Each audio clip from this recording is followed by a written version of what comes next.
Thank you very much again, taking your time. First question, probably the most asked question, how are you? I think I'm better than some years ago, so I'm fine, I'm doing fine, thank you. Could you describe something from your everyday life? Where do you live? How do you live? What do you do? What is a normal day for you? Well, there hasn't been normal days for me since the freedom because I have been traveling from where my son lives to where my daughter lives. So I'm just, I have no address, I have no place of myself. I just try to see them as much as I can. And I have been also this 2 years working in writing my book. So now I think that I will be able to settle and have a normal life. Do you have any ideas where this place could be, where you maybe want to live and what you want to do? Well, not yet. I'm just, considering options. I know where I don't want to be, which that's a good thing. And the only condition I have is to be able to live a normal life, to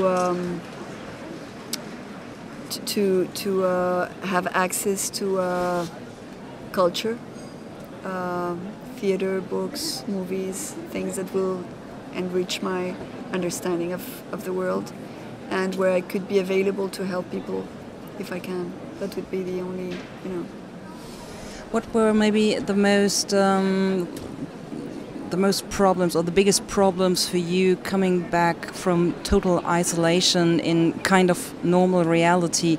What was maybe brand new for you, or where were the biggest problems? Well, I think you adapt very easily to good things in life. So coming back was just very easy in a way. But as you come back, you also have to face some, let's say, turbulences. There are things that are that were not easy. For example, reconstruct my relationship with my children. That took time, and I had to just think about it, but it's done. I really think that's the big success of these 2 years. And for the rest, I just try to make it as as easy as I can for myself. There are good things. Communication is easy. You have BlackBerries, internet, Skype, so all that helps. But it's also sometimes threatening. And one of the things for me that was very important to achieve was to really be free. And in this world where I arrive, there are things that chain you up. For example,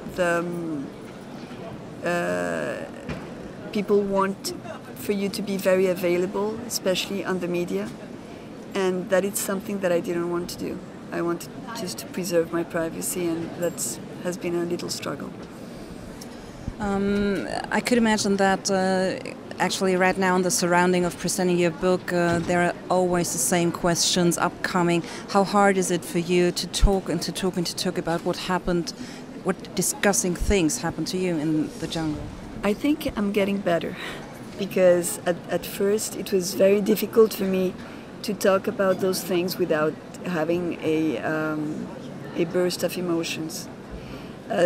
Little by little, I think I'm just trying to be more controlled. But there are certain angles of the question sometimes that trigger images, and that are very difficult to just maintain under certain control. Are there in your normal everyday life maybe sometimes situations which are causing you to fear?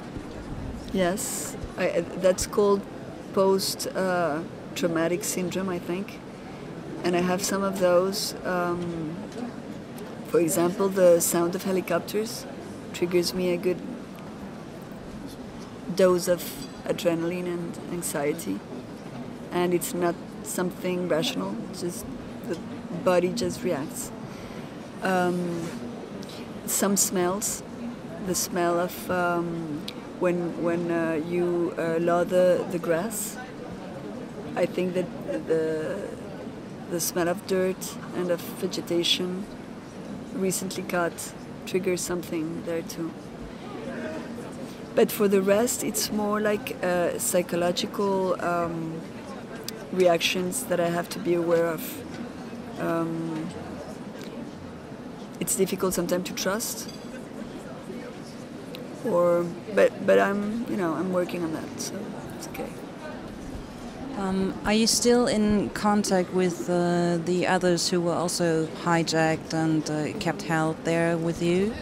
Yes, with almost everyone, and on daily basis. I think it's normal. We're a family in a way.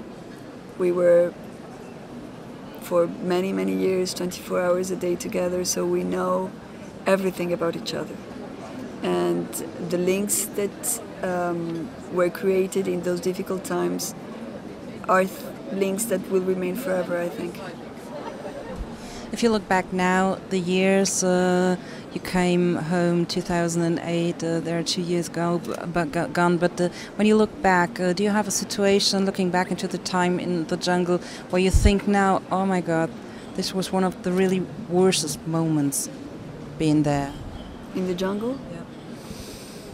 Everything was difficult. I don't like too much to put in balance things, because the most horrible was depending things. Sometimes it was the most horrible pain physically, or the most horrible pain emotionally, or the most cruel situation, or the most frightening one. So it's not easy to just put like a scale of pain. Could you describe your emotions or your feelings you have for your former hijackers?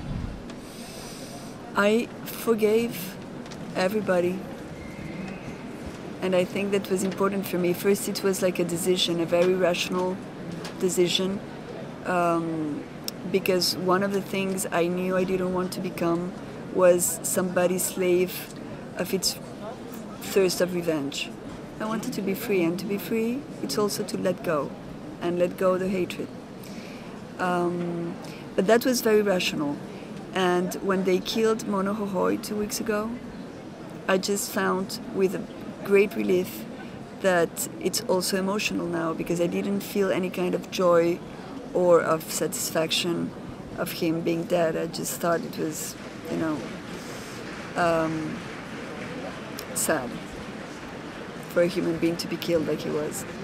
So I think I did my homework. Last question, what are your plans for the future? To protect the inner peace I have and the sense of gratitude to life. It's something that it's very important for me to be like in a very serene mode.